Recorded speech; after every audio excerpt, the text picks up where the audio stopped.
نستعينه ونستغفره ونعوذ بالله من شرور أنفسنا ومن سيئات أعمالنا من يهده الله فلا مضل له ومن يضلل فلا هادي له أشهد أن لا إله إلا الله وحده لا شريك له وأشهد أن محمدا عبده ورسوله لا نبي بعد أما بعد يا أيها الذين آمنوا اتقوا الله حق تقاته ولا تموتن إلا وأنتم مسلمون يا أيها الناس اتقوا ربكم الذي خلقكم من نفس واحدة وخلق منها زوجها وبث منهما رجالا كثيرا ونساء واتقوا الله الذي تساءلون به والأرحام إن الله كان عليكم رقيبا يا أيها الذين آمنوا اتقوا الله وقولوا قولا سديدا يصلح لكم أعمالكم ويغفر لكم ذنوبكم ومن يطع الله ورسوله فقد فاز فوزا عظيما أما بعد فإن أصدق الحديث كتاب الله وخير الهدي هدي محمد صلى الله عليه وسلم وشر الأمور محدثاتها فإن كل محدثة بدعة وكل بدعة ضلالة. Ikhwatul Islam, saudara kaum muslimin, para tetamu Allah, para jemaah haji, para jemaah umrah rahimani wa rahimakumullah. Alhamdulillah, Allah Subhanahu wa taala kembali memberikan kemudahan kepada kita bersama untuk bisa duduk di dalam masjid Rasulullah sallallahu alaihi wasallam dalam rangka mempelajari ayat-ayat Allah Subhanahu wa taala atau juga hadis-hadis Rasulullah sallallahu alaihi wasallam untuk mengingatkan kita kepada Allah Subhanahu wa taala bahawa ternyata Allah Subhanahu wa taala menciptakan kita bersama semata-mata untuk beribadah kepadanya. Kemudian salawat berikan salam semoga senantiasa tercurahkan buat junjungan alam Nabi kita yang mulia, uswah dan qudwah kita bersama Muhammad bin Abdullah sallallahu alaihi wasallam, dan kita senantiasa mengingatkan kepada diri kami pribadi dan juga kaum muslimin untuk memperbanyak mengucapkan salam dan salawat kepada Rasulullah sallallahu alaihi wasallam, terkhusus di kala kita berada di malam Jumat atau di kala kita berada di hari Jumat, karena Nabi sallallahu alaihi wasallam menyebutkan salatu ummati tu'radu alayya fi kulli yaumi jumu'ah, sesungguhnya salawat yang dibacakan oleh umatku akan diperlihatkan, dihantarkan, dipaparkan kepadaku setiap hari Jumat. Tentunya kita merasa bangga ketika banyak amalan-amalan yang kita lakukan yang diperlihatkan kepada Nabi sallallahu alaihi wasallam. Salah satunya adalah salam dan selawat kepada Rasulullah sallallahu alaihi wasallam. Mengucapkan selawat kepada Nabi sallallahu alaihi wasallam maknanya adalah berdoa kepada Allah Subhanahu wa taala agar diberikan yang terbaik kepada Nabi sallallahu alaihi wasallam. Itu arti daripada selawat, karena yang berselawat kepada Nabi bukan hanya kita sebagai manusia, Allah juga berselawat kepada Nabi, malaikat juga berselawat kepada Nabi, dan kita juga berselawat kepada Nabi sallallahu alaihi wasallam. Setiap selawat tersebut memiliki makna yang tidak sama. Allah berselawat kepada Nabi artinya Allah menyanjung dan memuji serta mengagungkan Nabi sallallahu alaihi wasallam. Dengan itulah Allah Subhanahu wa taala menyebutkan di dalam Al-Quran, wa rafa'na laka dzikrak, kami angkat namamu hai Muhammad, disanjung, dipuji oleh Allah Azza wa Jalla, dan itu adalah makna selawat dari Allah Subhanahu wa taala. Kemudian malaikat juga berselawat kepada Nabi, artinya adalah beristighfar kepada Allah Subhanahu wa taala. Kemudian yang ketiga, baru kita diperintahkan untuk mengucapkan salam dan selawat kepada Nabi. Allah menyebutkan, ya ayyuhalladzina amanu sallu alaihi wa sallimu taslima. Dan kita senantiasa mengulang dan menyebutkan ikhwatul Islam, kalau kita perhatikan di dalam Al-Quran, kalimat ya ayyuhalladzina amanu biasanya disebutkan oleh Allah di awal-awal ayat. Ya ayyuhalladzina amanu kulu minat tayyibat, wahai orang-orang yang beriman, makalah dari yang baik-baik. Disebutkan oleh Allah di awal ayat, ya ayyuhalladzina amanu kutiba alaikumus shiyam, wahai orang-orang yang beriman, diwajibkan kepada kalian berpuasa. Allah sebutkan di awal ayat. Tidak ada kalimat ya ayyuhalladzina amanu kecuali Allah sebutkan di awal ayat, karena itu adalah perintah Allah kepada hambanya, dan tidak mungkin Allah melakukan sesuatu yang ia perintahkan. Kita ulang lagi ikhwatul Islam, ya ayyuhalladzina amanu itu adalah perintah Allah kepada hambanya, dan tidak mungkin Allah melakukan sesuatu yang Allah perintahkan kepada hambanya kecuali ayat ini, ya ayyuhalladzina amanu sallu.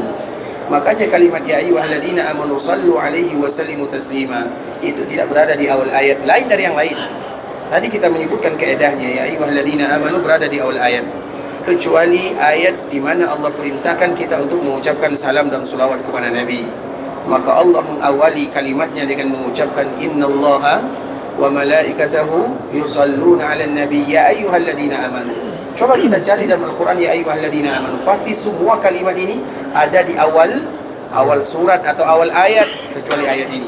Karena tidak mungkin Allah melakukan sesuatu yang Allah perintahkan kepada hambanya.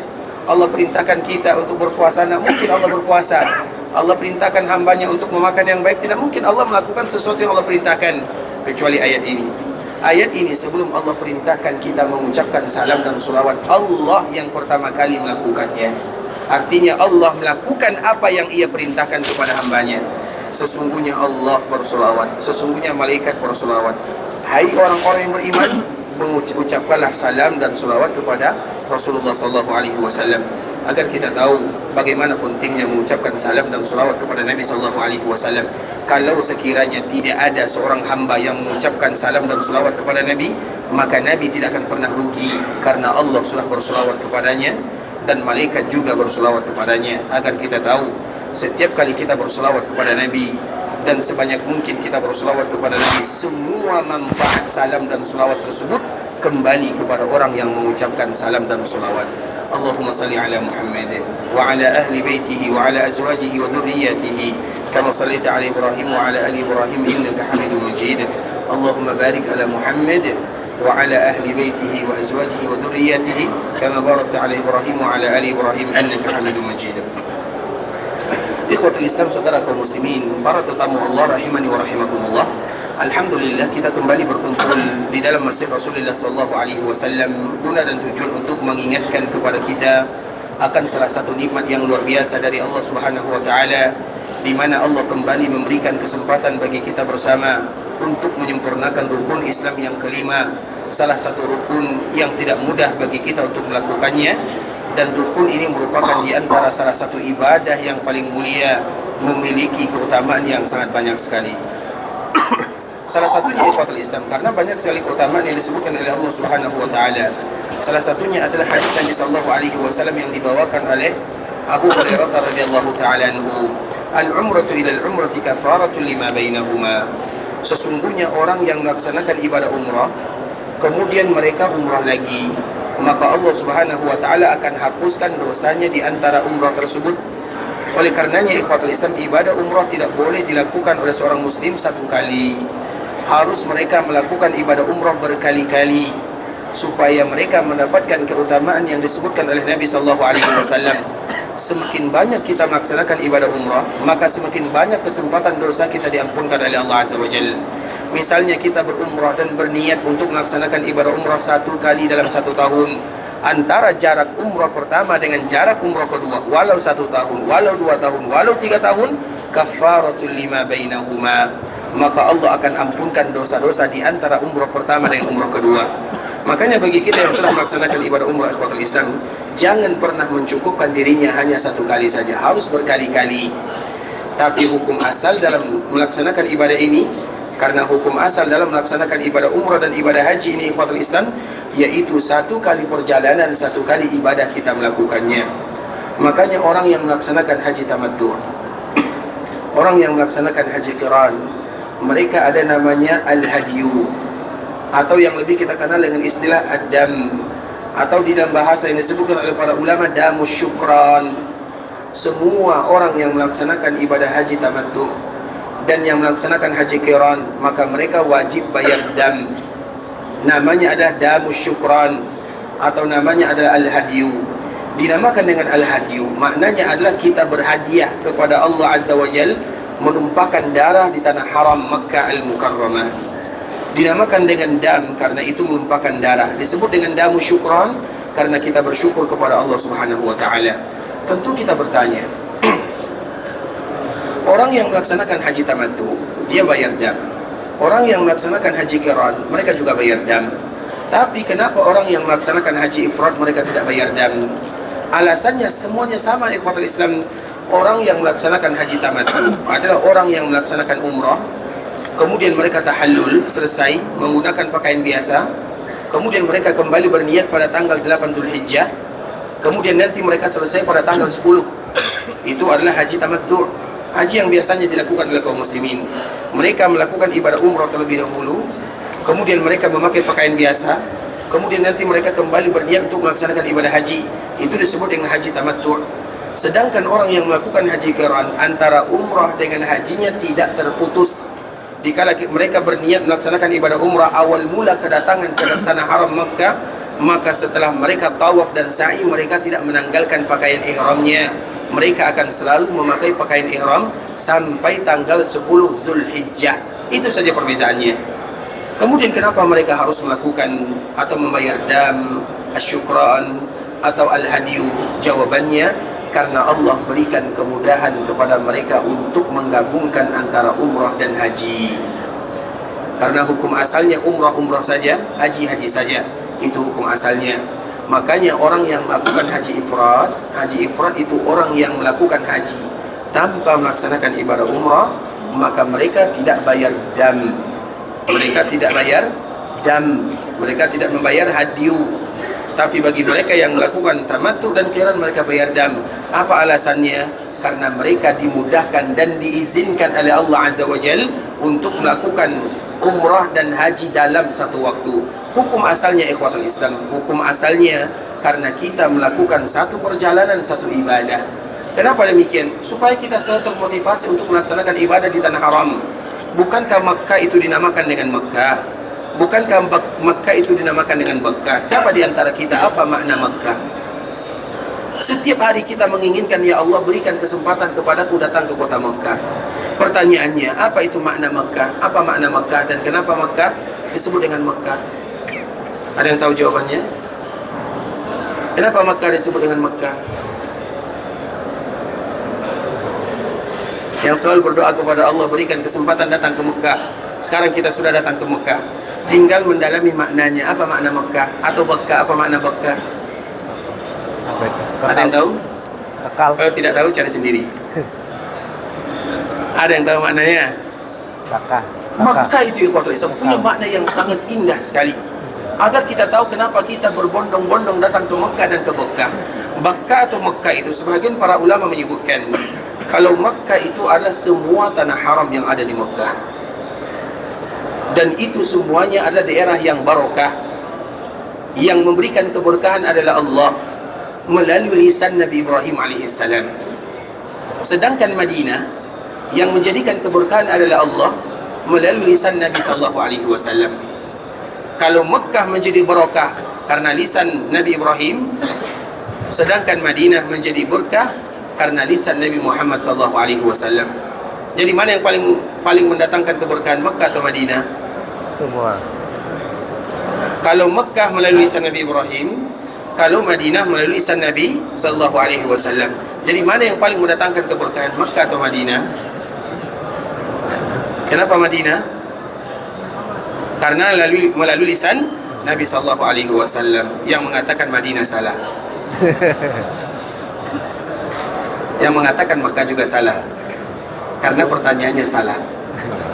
Tidak boleh kita membandingkan sesuatu yang diberikan keberkahan oleh Allah Azza wa Jal. Kedua-duanya berkah. Makanya pertanyaannya salah. Berarti semua jawabannya salah. Tapi ikhwatul Islam, terlepas daripada itu semua, keberkahan Allah yang memberikan keberkahan, mau melalui lisan Nabi Ibrahim, mau melalui lisan siapa saja, yang penting daerah tersebut adalah daerah yang penuh dengan keberkahan. Makkah adalah berkah, Madinah adalah berkah. Kemudian Makkah itu disebut dengan Makkah adalah semua bagian tanah haram. Makanya di antara salah satu kelebihan yang ada di Makkah ikhwatul Islam ini, kita membahas tentang masalah kelebihan yang ada di Makkah dibandingkan dengan Madinah. Karena secara umum Makkah itu adalah daerah yang paling dicintai oleh Allah Subhanahu wa taala. Nabi sallallahu alaihi wasallam dikala diusir oleh kaumnya meninggalkan Makkah, Nabi tidak pernah ingin meninggalkan Makkah untuk selama-lamanya. Tapi karena keadaan terpaksa Nabi meninggalkan Makkah menuju Madinah. Namun dikala Nabi sallallahu alaihi wasallam hendak keluar dari Makkah, Nabi mengatakan dengan kalimat yang sangat indah, "Wallah, innaki la khairu ardillah wa ahabbu ardillahi ila Allah, walaula anni ukhrijtu minki ma kharajtu." Demi Allah, sesungguhnya engkau wahai Makkah tanah yang terbaik dan tanah yang paling dicintai oleh Allah Subhanahu wa taala. Kalau sekiranya aku tidak diusir, aku tidak akan pernah meninggalkan dirimu untuk selama-lamanya. Tapi itu merupakan ketentuan Allah Subhanahu wa taala untuk baginda Rasulullah sallallahu alaihi wasallam. Sehingga terpaksa akhirnya Nabi sallallahu alaihi wasallam meninggalkan Mekah menuju Madinah. Dan setelah Nabi berada di Madinah, Nabi menjadikan Madinah sebagai kampung halaman untuk selama-lamanya. Maka siapapun yang ada di kota Madinah berarti mereka sedang berada di kampung halaman baginda Rasulullah sallallahu alaihi wasallam. Dikala kita berada di kampung halaman Nabi, maka jagalah adab, jagalah etika, jaga semuanya, melihat yang terbaik, memegang yang terbaik, mendengar yang terbaik, lakukan yang terbaik, karena kita berada di daerah yang terbaik, di kota orang yang terbaik, yaitu baginda Muhammad bin Abdullah sallallahu alaihi wasallam. Apapun yang tidak terbaik jauhi. Apa contoh yang tidak terbaik? Terlalu banyak kita memperhatikan ikhwatul Islam, sebahagian kaum muslimin mereka selalu berdoa kepada Allah, ya Allah berikan kepada kami kesempatan datang ke Mekah Madinah. Kemudian dikala kesempatan tersebut Allah berikan, mereka menyia-nyiakannya. Sadar atau tidak sadar? Makanya dikala kita berada di tanah haram, lakukan yang terbaik, karena ini tanah haram, tanah barokah. Yang mubah saja dianjurkan bagi kita meninggalkannya. Perkara yang mubah dianjurkan bagi kita meninggalkannya. Contoh misalnya, sekarang Piala Dunia, kemudian kita suka main bola atau nonton bola misalnya. Boleh atau tidak nonton bola? Tapi mungkin tidak kita menonton bola di sini? Mungkin atau tidak? Sayang ikhwatul Islam. Kenapa sayang? Terlalu sia-sia waktu kita hanya untuk melakukan perkara, padahal itu tidak ada masalahnya. Apa kalau sekiranya masalah yang mubah saja dianjurkan bagi kita meninggalkannya? Bagaimana dengan perkara yang makruh? Banyak tidak perkara yang makruh? Apa contohnya? Merokok ya? Itu haram atau makruh? Yang mengatakan makruh silakan, mengatakan haram juga tidak menjadi masalah. Yang terpenting jangan lakukan. Bisa dipahami? Mau kata orang haram, mau kata orang makruh, tidak ada masalah. Silakan mereka berbeza. Yang penting kita meninggalkannya. Apalagi dikala kita berada di tanah haram, kita berada di kampung halaman Nabi, kemudian kita melakukan perkara-perkara yang tidak diridai oleh Nabi, melakukan perkara-perkara yang dimakruhkan, anggaplah itu makruh, atau melakukan perkara-perkara yang haramkan. Kita ingat ikhwatul Islam, Nabi SAW pernah berpesan, siapapun di antara kalian, kata Nabi kepada para sahabatnya, siapapun di antara kalian yang makan bawang merah dan bawang putih, fala yaqrabanna masjidana, fala yaqrabanna musallana, jangan sesekali mereka mendekati masjid kami. Jangan mereka dekat Masjid Nabawi. Bawang merah, bawang putih halal atau haram? Halal. Tidak ada perbezaan di sana, semuanya halal. Yaitu makanan yang Allah sebutkan dalam Al-Quran. Tapi makanan ini kalau tidak dimasak mengundang bau. Mana yang lebih mengundang bau? Bawang merah, bawang putih atau rokok tadi? Mana yang lebih parah? Bahkan di dalam riwayat yang lain Nabi SAW menyebutkan, siapapun di antara kalian, kepada para sahabat yang ada di dalam masjid, siapapun di antara kalian yang makan bawang merah, bawang putih, akan kami usir mereka ke Baqi'. Karena Baqi' dulu tidak lumayan jauh dari masjid Rasulullah SAW. Padahal itu perkara yang halal. Kalau sekiranya makan bawang merah, bawang putih halal, diusir di Baqi'. Kalau yang haram diusir di Uhud, diusir lebih jauh lagi. Bisa dipahami? Itu kata saya, bukan? Kalau kata Nabi SAW, diusir di Baqi'. Artinya ikhwatul Islam, coba perhatikan baik-baik. Bukankah kita datang ke sini untuk berdoa kepada Allah? Ya Allah, ampunkan dosa kami, terima amal ibadah kami. Rabbana taqabbal minna innaka antas samiul alim. Kemudian kita selalu berdoa kepada Allah subhanakallahumma bihamdi, Allahumma firli. Hafal doa ini. Doa ini harus dihafal oleh kaum muslimin. Semua mereka yang telah selesai melaksanakan ibadah haji dan umrah, mereka berharap kepada Allah sesuai dengan perintah Allah Azza wa Jal. Fasabbih bihamdi rabbika wastaghfirhu. Subhanakallahumma bihamdi, Allahumma ghfirli. Baca doa ini berulang kali, sebanyak-banyaknya, agar ibadah yang kita lakukan, terutama ibadah haji dan umrah ini, mudah diterima oleh Allah Subhanahu wa taala. Namun dikala kita berdoa, ada bau yang tidak sedap di mulut kita, macam mana doa dikabulkan? Bukankah malaikat merasa terganggu? Fa innal malaikata ta'azza mimma yata'azza bi banu Adam. Malaikat merasa terganggu sesuatu yang anak Adam terganggu darinya. Oleh karenanya ikhwatul Islam, kalau yang mubah saja dianjurkan bagi kita meninggalkannya, apalagi perkara yang dimakruhkan, apalagi yang diharamkan. Maka semoga bagi kita yang masih punya rokok itu ya, nanti sampai di tempat penginapan, ambil semuanya dibuang ke tong sampah. Siap ya? Dan semoga Allah Subhanahu wa taala mudahkan bagi kita meninggalkannya. Karena meninggalkannya bukan perkara yang mudah, ikhwatul Islam, berat bagi yang merokok, ringan bagi yang tidak. Artinya itu adalah musibah bagi kita bersama. Makanya siapapun yang masih terkena fitnah ini, semoga Allah berikan taufik, hidayah dan kemudahan agar mereka, karena kita berada di kampung halaman Nabi Sallallahu Alaihi Wasallam, tidak mungkin kita melakukan sesuatu yang mendatangkan keburukan.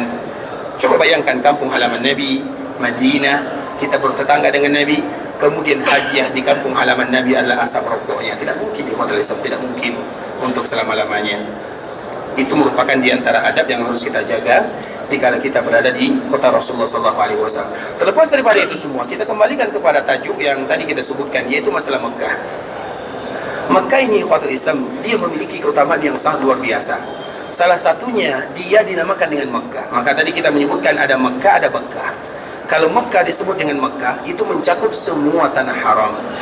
Sehingga sebahagian para ulama dan kebanyakan para ulama, baik yang ulama-ulama terdahulu atau ulama-ulama zaman sekarang, mereka menyebutkan ikhwatul Islam, di antara kemuliaan yang ada di Mekah, siapapun yang beribadah di dalamnya, maka Allah Subhanahu wa taala akan berikan kelipatan pahala yang luar biasa semua ibadahnya. Begitu juga dengan ibadah salat, di mana selama mereka berada di Mekah. Mekah itu apa? Yaitu tanah haram. Dan insya Allah nanti akan kita paparkan ikhwatul Islam tentang kemuliaan tanah haram yang ada di Mekah, bagaimana keutamaan yang ada di dalamnya. Tapi nanti insya Allah setelah kita menjelaskan ini. Sedangkan di Madinah lain. Di Madinah itu keutamaannya terkhusus orang yang melakukan sholat di dalamnya hanya sekitar atau di dalam bagian masjid Rasulullah SAW sahaja, tidak mencakup semua tanah haram yang ada di Madinah. Dan itu merupakan di antara keutamaan yang sangat luar biasa dimiliki oleh Mekah. Makanya kita lihat orang-orang yang ada di Mekah, jarang di antara kita, terutama di musim haji ini, ikhwatul Islam, jarang di antara kita yang tinggalnya jaraknya 1 kilo dari Masjid Nabawi. Ada yang 3 kilo, ada yang 5, ada yang 7, bahkan ada yang di bagian ujung. Secara umum kita tetap berada di tanah haram. Secara umum kita tetap mendapatkan keutamaan pahala yang disebutkan oleh baginda Rasulullah Sallallahu Alaihi Wasallam, karena semuanya masih dinamakan dengan Mekah. Nah, Mekah dengan Mekah, Mekah itu adalah semua bagian daripada tanah haram. Sedangkan Madinah, sedangkan Mekah itu hanya bangunan Ka'bah yang ada di sekitarnya sahaja. Itu bagi ulama yang membezakan. Sedangkan ulama yang lain mengatakan semuanya sama. Nah, terlepas daripada perbezaan tersebut, yang ingin kami sampaikan apa maknanya? Mekah dan Mekah itu memiliki makna yang sama. Mekah, Mekah diambil dari kata-kata bakun, makun, diambil dari bahasa yang sama, yang berbeza hanyalah huruf awal saja. Makna yang pertama ikhwatul Islam adalah al-ijtima'. Makna yang pertama adalah berkumpul, karena semua manusia pasti akan berkumpul di dalamnya, dan itu merupakan bagian daripada fitrah yang tertanam dalam hati manusia. Sesuai dengan doa Nabi Ibrahim kepada Allah Subhanahu wa taala, Rabbana inni askantu min dhurriyyati biwadin ghairi dhi zar'in inda baitikal muharram. Rabbana liyuqimus shalah faj'al af'idatan minan nasi tahwi ilaihim. Ketika Allah perintahkan Nabi Ibrahim untuk meninggalkan anaknya Ismail yang masih bayi, kemudian istrinya yang baru saja melahirkan bernama Hajar alaihissalam, maka di saat itulah Nabi Ibrahim berdoa kepada Allah, karena Nabi Ibrahim meletakkan anak dan istrinya di sana atas perintah Allah Azza wa Jalla, dan dari keturunan inilah lahir seorang Nabi yang paling mulia. Dari keturunan Nabi Ismail tidak ada Nabi kecuali Nabi Muhammad SAW. Makanya Allah memerintahkan Nabi Ibrahim untuk mengantarkan Ismail dan juga Hajar alaihissalam ke daerah tersebut, yaitu daerah yang disebut dengan Wadi. Wadi itu lembah, makanya Wadi merupakan di antara salah satu nama Mekah. Dan juga di antara nama Mekah itu adalah Tuhamah, maka Nabi dipanggil dengan Tuhami.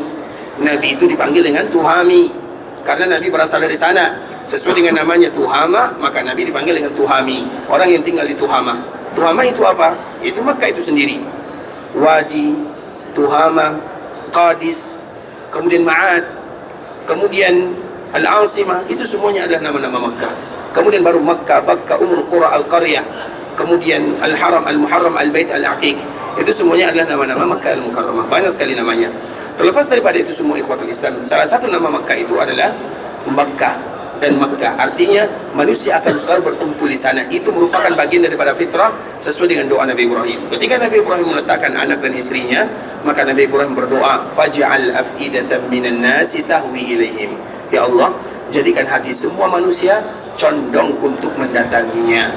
Maka siapapun yang diberikan kemudahan oleh Allah, diberikan rezeki datang ke tanah haram Makkah untuk melaksanakan ibadah haji atau untuk melaksanakan ibadah umrah, berarti mereka adalah orang-orang yang telah dimuliakan oleh Allah untuk mendapatkan bagian daripada doa Nabi Ibrahim alaihissalam.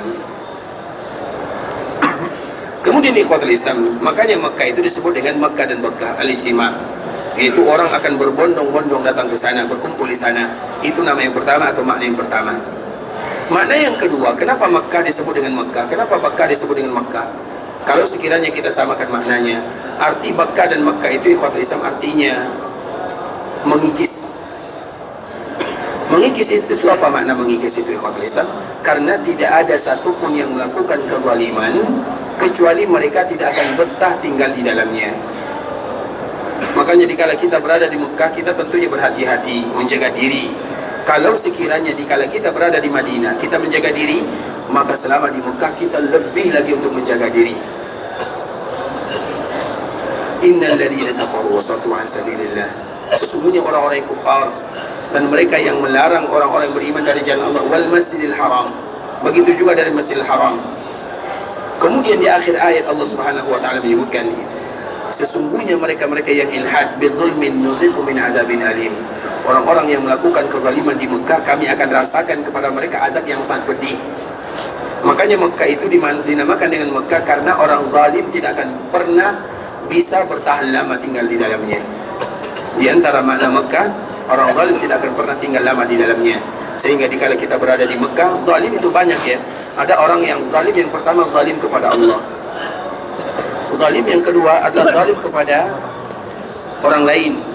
Zalim yang ketiga adalah zalim kepada diri sendiri. Jadi itu semuanya disebut dengan zalim. Dan kezaliman yang banyak dilakukan oleh seorang hamba ada dua. Yang pertama zalim kepada Allah, yang kedua zalim kepada diri sendiri. Kalau zalim kepada orang lain kita tahu, tidak boleh mengganggu, tidak boleh ini, tidak boleh itu, kita tahu. Tapi jarang di antara kita yang tahu zalim kepada Allah dan zalim kepada dirinya. Zalim kepada Allah dikala mereka tidak tahu apa hak yang harus ditunaikan, apa kewajiban yang harus diberikan. Kita harus tahu apa kewajiban kita sebagai hamba dan apa hak Allah yang harus ditunaikan oleh seorang hamba. Begitu juga zalim terhadap diri sendiri. Orang yang ada di Mekah, kemudian mereka memanfaatkan waktunya untuk bermain-main saja, itu adalah orang yang zalim namanya. Orang yang ada di Mekah dimudahkan oleh Allah Subhanahu wa taala, kemudian dia lebih banyak main-mainnya daripada ibadahnya, maka disebut dengan zalim. Kenapa? Karena mereka tidak memberikan hak Mekah. Dan betapa banyak di antara kita yang zalim. Makanya kita lihat, waktu kita selama di Mekah, lebih banyak beribadah atau untuk bercerita, lebih banyak beribadah atau untuk pergi belanja. Kita ukur kepada diri sendiri. Makanya tadi kita menyebutkan, semua kita merasakan yang demikian. Bukan kita sendiri, kami, dan juga kita semua. Makanya kita sangat memerlukan doa yang tadi kita sebutkan, fasabbih bihamdi rabbika wastaghfirhu. Terlalu banyak kesalahan yang kita lakukan. Nikmat Allah itu terlalu besar, kesalahan yang kita lakukan terlalu banyak. Maka tidak ada cara yang harus kita lakukan kecuali mentakdiskan Allah Azza wa Jalla, memuji Allah dan beristighfar kepada Allah sesuai dengan perintah Allah, fasabbih bihamdi rabbika wastaghfirhu innahu kana tawwaba. Maka doa yang tidak boleh ditinggalkan oleh kaum muslimin, setiap hari akan kita ulang dan akan kita ingatkan, selalu mengucapkan subhanakallahumma rabbana wa bihamdi Allahumma ighfirli.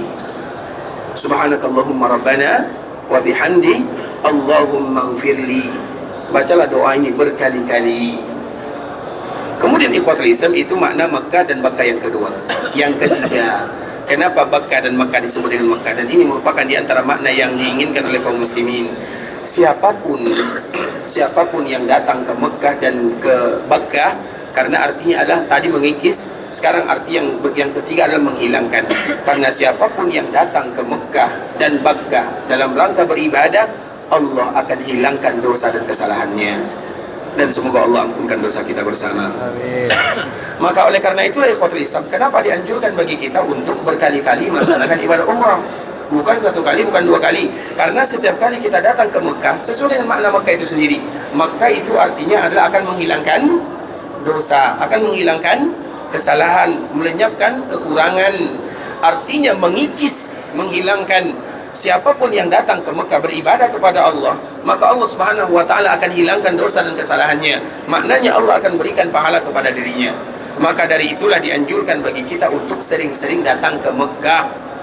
Sehingga hukum asal kedatangan kita ke Mekah itu satu kali ibadah, satu kali kedatangan, satu kali ibadah. Jangan berkali-kali. Bagi kita yang merasa dirinya mampu. Misalnya umrah umrah berkali-kali, dianjurkan tidak melakukannya. Kecuali bagi mereka yang merasa sulit kembali.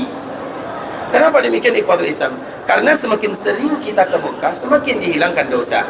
Semakin sering kita ke Mekah, semakin dihilangkan kefakiran dan kemiskinan. Apalagi yang kita cari?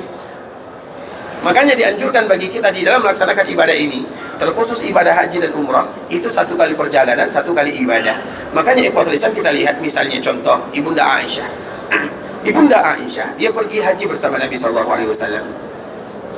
Kemudian Nabi sampai di Mekah pada tanggal 4 Dzulhijjah. Nabi sampai di Mekah pada tanggal 4 Dzulhijjah.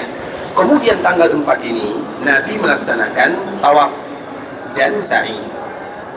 Kemudian setelah tawaf dan sa'i, Nabi selesai. Nabi tidak bersyukur. Dan bersyukur itu bukan tahallul. Tahallul lain, bersyukur lain. Memiliki dua makna yang tidak sama. Nanti akan kita jelaskan. Nabi SAW tidak bercukur. Nabi tetap dalam keadaan ihram tanggal 5, tanggal 6, tanggal 7, tanggal 8 Nabi bertolak menuju Mina. Disebut dengan hari Tarwiyah. Kenapa dinamakan dengan hari Tarwiyah? Banyak maknanya. Yang pertama, ikhwatul Islam, itu adalah hari persiapan perbekalan. Karena memang dianjurkan hari ini kita berbekal, karena esoknya kita hari raya. Makanya hari raya orang melaksanakan ibadah haji kapan? Orang yang melaksanakan ibadah haji, apakah mereka ikut sholat hari raya tanggal 10 Dzulhijjah? Kenapa tidak? Berarti mereka tidak raya. Raya kita tanggal 9.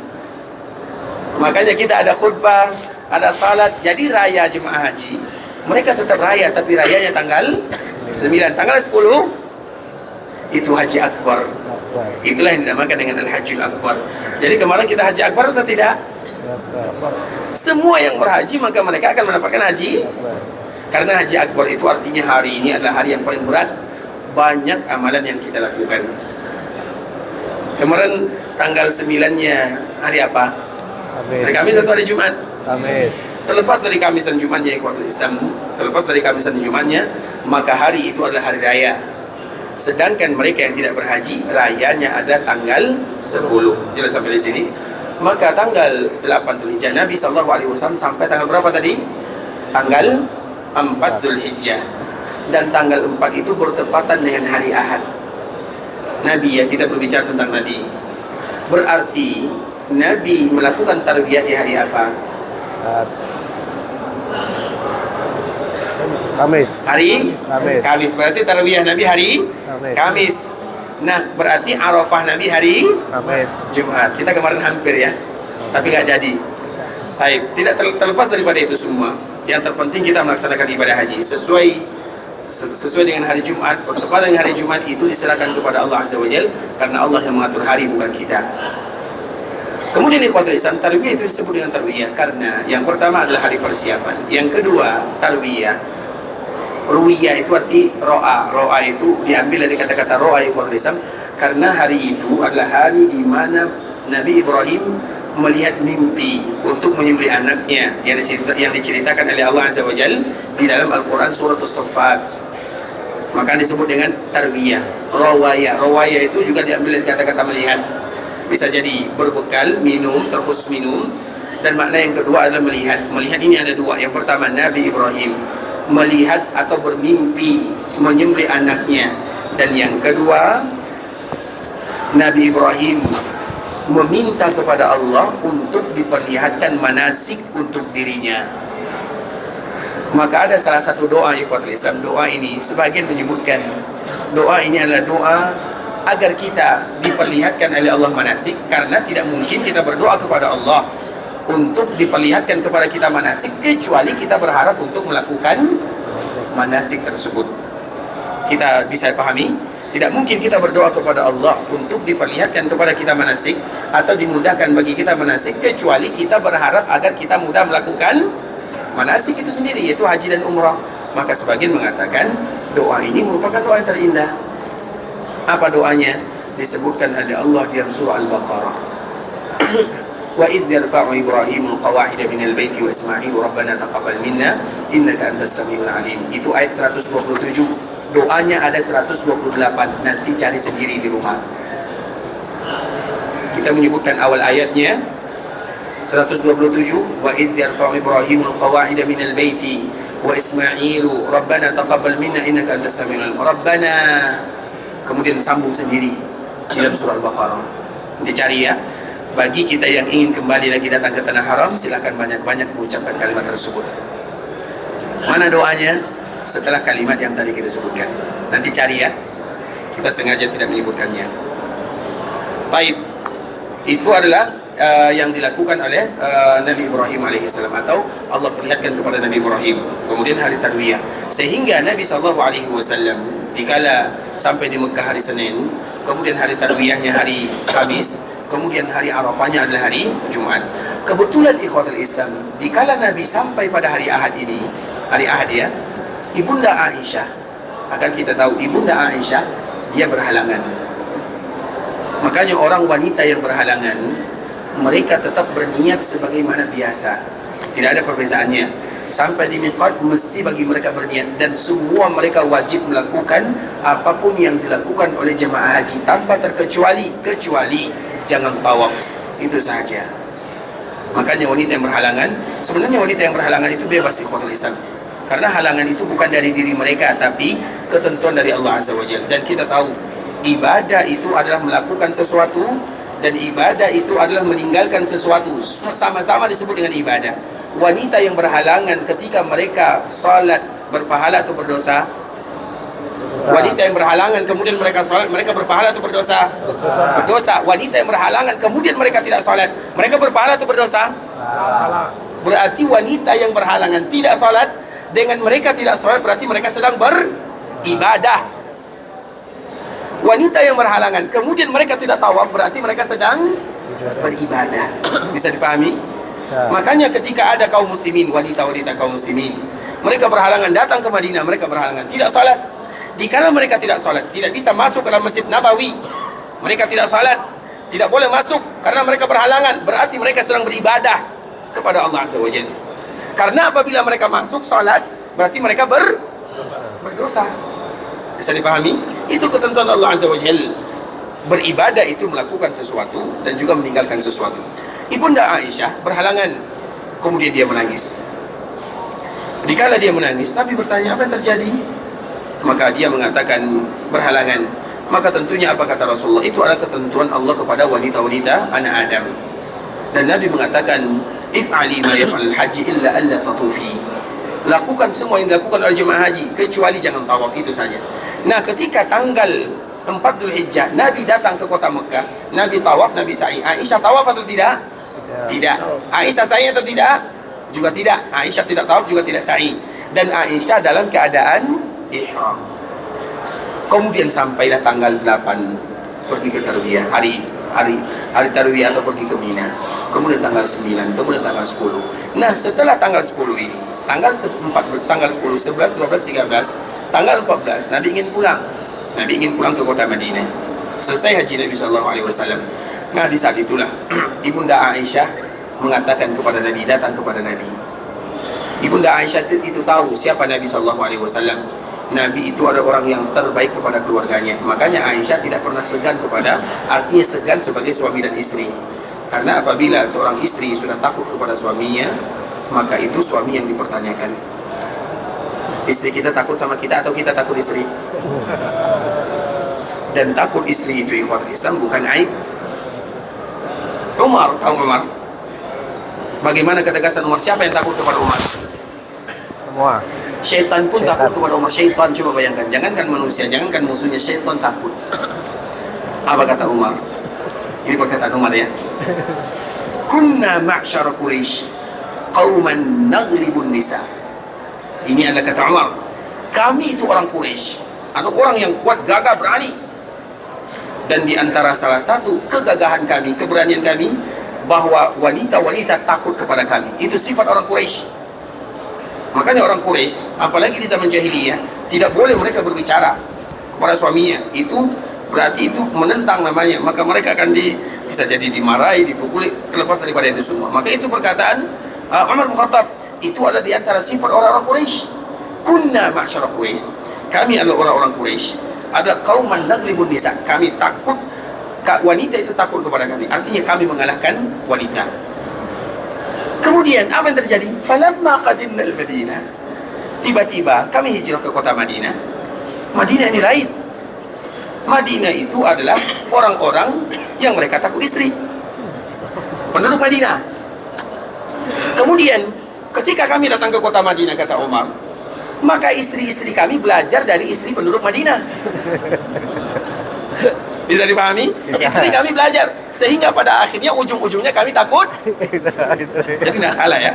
Tapi kalau Islam itu sedikit apa namanya? Itu berkata Umar bin Khattab radhiyallahu taala.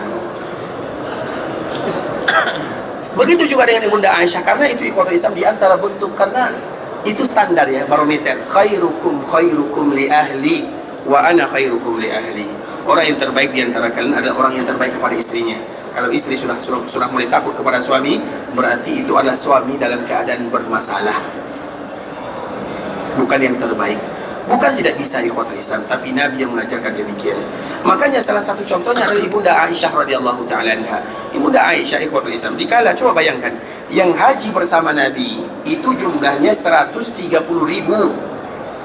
Kemudian mereka ingin pulang tanggal 14. Aisyah datang kepada Nabi, ya Rasulullah. Coba bayangkan, kalau takut, Aisyah tidak akan meminta. Permintaan ini bukan permintaan yang mudah, permintaan yang akan menahan semua pasukan kaum muslimin. Ya Rasulullah, semua yang berhaji, mereka pulang dengan membawa haji dan umrah. Karena tadi kita menyebutkan Nabi hajinya adalah haji qiran, sedangkan sebahagian yang lain hajinya tamattu. Dua haji yang dilakukan di zaman Nabi. Nabi berhaji qiran karena Nabi bawa domba, dan domba sembelihan tidak boleh disembelih kecuali pada waktunya. Waktunya tanggal 10, 11, 12, dan 13. Nabi bawa domba, dan domba ini tidak disembelih.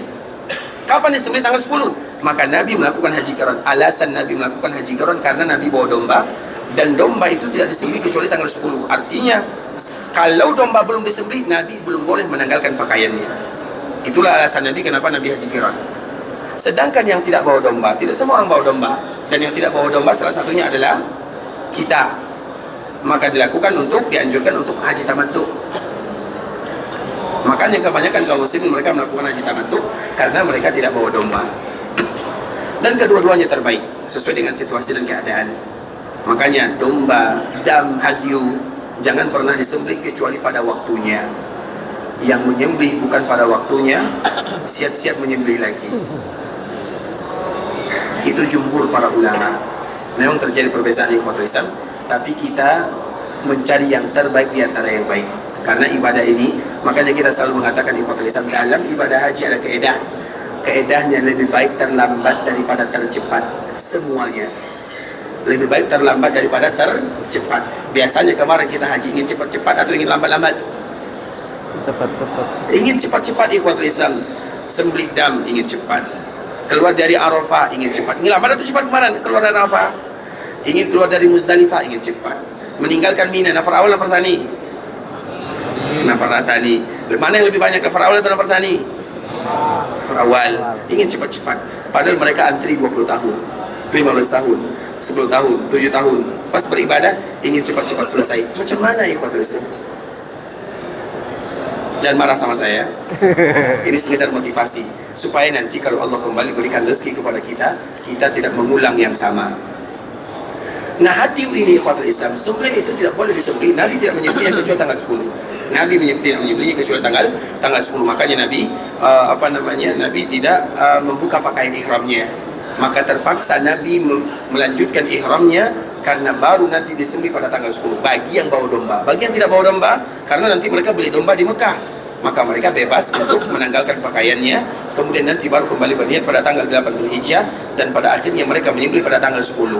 Tak terlepas daripada itu semua, Ibunda Aisyah mengatakan kepada Nabi, "Ya Rasulullah, semua yang ada di sini mereka pulang dengan membawa dua pahala, dua ibadah, umrah dan haji. Satu-satunya yang pulang dengan membawa haji saja aku." Kenapa Aisyah mengatakan demikian? Karena Aisyah tadi umrah atau tidak? Tidak. Kenapa Aisyah tidak umrah? Karena berhalangan. Kemudian apa kata Nabi?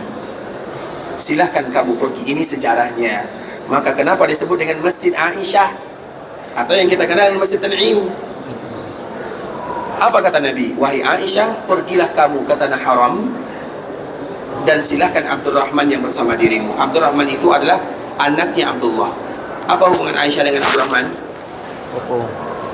Abdullah itu adalah Abu Bakar Siddiq. Karena Abu Bakar itu namanya adalah Abdullah, berarti Abdurrahman dengan Aisyah kakak beradik. Dan Tan'im itu ikhwatul Islam adalah miqat yang paling dekat dengan Ka'bah Al-Musharrafah. Karena ada Tan'im, ada Ji'rana, ada Hudaybiyah, ada Masjid Namirah. Masjid Namirah itu masjid yang kemarin mungkin ada sebagian di antara kita, Masjid Namirah itu sebagiannya Arafah, sebagiannya Muzdalifah. Sebagiannya Arafah, sebagiannya Muzdalifah. Maka disebut dengan Masjid Namirah. Empat ini adalah batasan-batasan tanah haram. Kemudian Aisyah radhiyallahu taala anha, dia pergi bersama siapa? Bersama Abdurrahman. Nah, Abdurrahman ini dengan Aisyah, mereka pergi dengan menggunakan apa? Berjalan kaki. Abdurrahman yang menuntun kudanya, kemudian mereka berjalan kaki.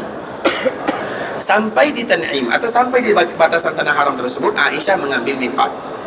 Kemudian dikala Aisyah mengambil miqat, Abdurrahman ikut mengambil miqat atau tidak? Berarti yang mengambil miqat hanya siapa? Aisyah saja. Sahabat yang lain mereka mengambil miqat atau tidak? Satu-satunya yang mengambil miqat adalah Ibunda Aisyah, dan itu karena dia pulang merasa dia tidak membawa dua pahala. Makanya siapapun yang kondisinya sama dengan Aisyah, silahkan lakukan sebagaimana yang dilakukan oleh Aisyah. Kalau kita ingin berbolak-balik ke Tan'im, maka keadaan kita harus sama dengan Ibunda Aisyah radhiyallahu taala anha. Paham? Ini berat sedikit ya? Berat. Bisa? Gak bisa.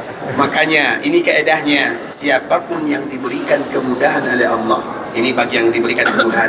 Artinya apa makna kemudahan? Insya Allah dia merasa uang bulanan cukup untuk menabung, insya Allah bisa berangkat terus, tahun depan bisa lagi berangkat umrah, tahun depan bisa lagi berangkat umrah. Maka dalam satu kali ibadah, lakukan satu ibadah saja, jangan diulang-ulang ibadahnya. Tapi bagi mereka yang merasa mungkin sulit, faktor ekonomi, Ustaz, berangkat ini saja Ustaz, saya sudah menabung 30 tahun Ustaz, kalau saya tidak lagi melaksanakan umrah ini, saya tidak tahu, karena saya sudah tua, tidak kuat. Maka diizinkan untuk melakukan pengulangan atau berulang-ulang. Maka dari situlah ceritanya umrah berulang-ulang. Jadi apa hukumnya umrah berulang-ulang? Nah, Boleh atau tak boleh? boleh. Sunnah ya? Kenapa sunnah? Apa dalilnya? Kalau Bapak bisa mendatangkan dalil untuk Bapak dua buku ini sekaligus, yang satu Mekah, yang satu Madinah, silakan. Kalau tidak bisa mendatangkan dalil, Bapak kasih saya hadiah. Baik, apa alasannya? Kenapa sunnah? Semua orang berniat ibadah, tidak ada yang tidak berniat ibadah. Bukankah setiap ibadah harus ada contoh? Kita sudah terpanggil, kita sudah beribadah, kita sudah umrah, kita sudah haji, apalagi? Apalagi alasan yang lain? Berarti Bapak kasih saya hadiah ya? Ya. Masya Allah, silakan Pak. Masya Allah, semoga bermanfaat Pak ya. Masya Allah, sehat selalu. Sehat selalu Pak ya. Masya Allah, barakallahu fiik. Sehat selalu Pak ya. Masya Allah. Indonesia. Masya Allah, panjang umur, diberikan keberkahan, kelancaran. Walau jawabannya salah Pak ya. Baik, di ikhwatul Islam kita lanjutkan.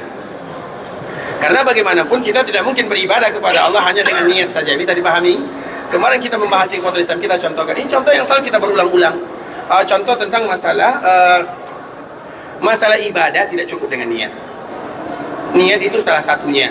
kemarin kita telah menyebutkan di antara syarat diterima ibadah yang pertama adalah keikhlasan, itu niat.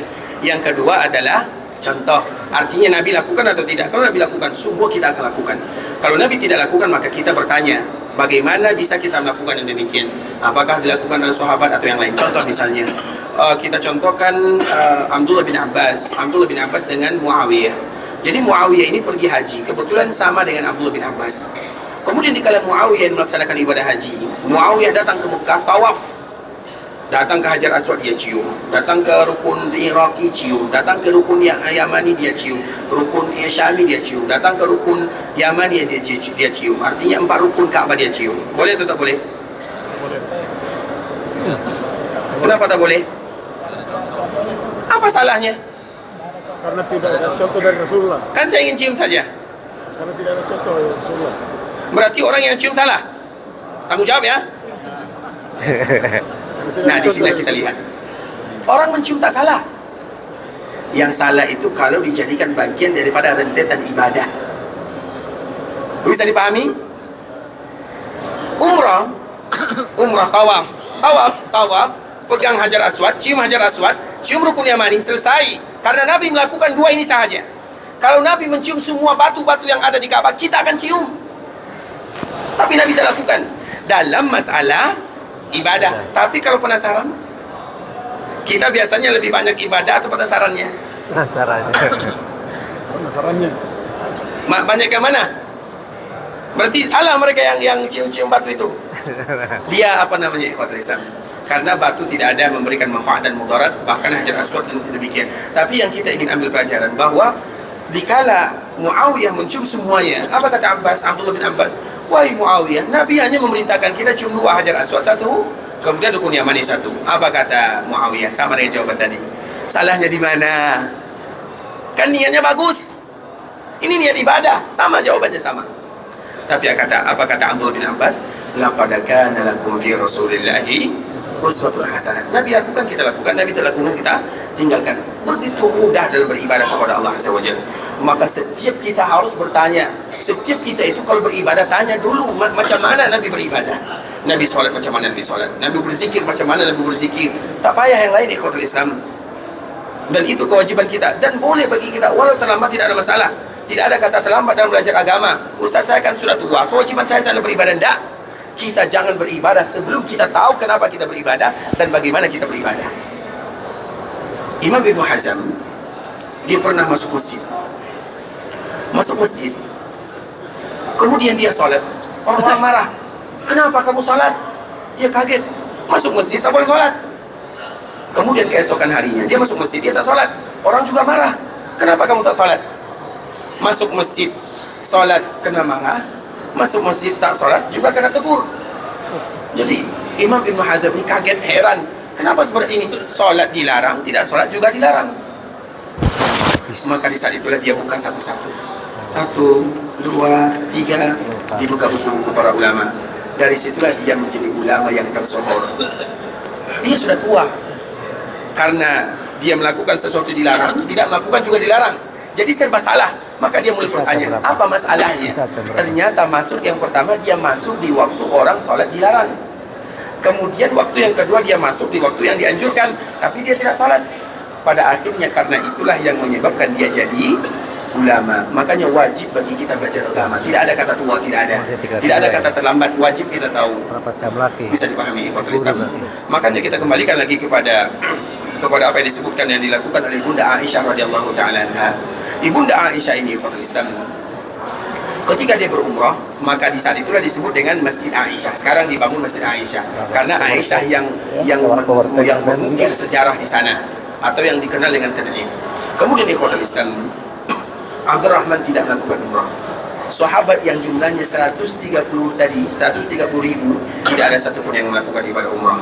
Maka dari sinilah para ulama menyebutkan hukum asalnya adalah umrah 1 kali dalam 1 perjalanan, kecuali bagi kita yang merasa sulit datang ke sini. Misalnya tidak mungkin lagi seperti tadi yang kita sebutkan. Tapi bagi kita yang mudah datang ke sini, alhamdulillah tahun depan bisa lagi datang. Karena setiap kali kita datang, kita mau datang ke sini berkali-kali atau 1 kali? Berkali-kali, bahkan kita ingin mati di sini. Itu istilahnya ikhwatul Islam. Itu yang ingin kita lakukan. Tapi kalau misalnya kemarin kita melakukan ibadah haji, duduk di Mekah 30 hari, kemudian umrahnya 45 kali, karena satu hari 3 kali. Kemudian kira-kira semangat lagi tidak kita melaksanakan ibadah umrah atau tidak? Tidak ada semangatnya. Sudah berapa kali umrah? Alhamdulillah 45 kali, 3 kali satu hari. Pas pulang ke kampung halaman, kita tak semangat lagi datang ke sini. Karena yang diinginkan bukan berkali-kalinya, tapi yang diinginkan adalah bagaimana sering datang ke sini. Tujuannya ada 2 yang tadi kita sebutkan minimal. Yang pertama, agar Allah ampunkan dosa kita, dan yang kedua, agar Allah hilangkan kefakiran dan kemiskinan dari diri kita. Makanya semakin kita datang, semakin kita fakir atau tidak? Semakin kaya ikhwatul Islam. Karena kita bermuamalah dengan Allah Azza wa Jalla. Sebagaimana kemarin telah kita singgung, bahkan teman kami ya, dia tinggal di Jakarta, dia khusus membahas bagaimana keluar dari riba. Jadi itu pembahasan khususnya, yang pinjol, pinjaman online, kemudian riba, yang berhutang, yang begitu banyak.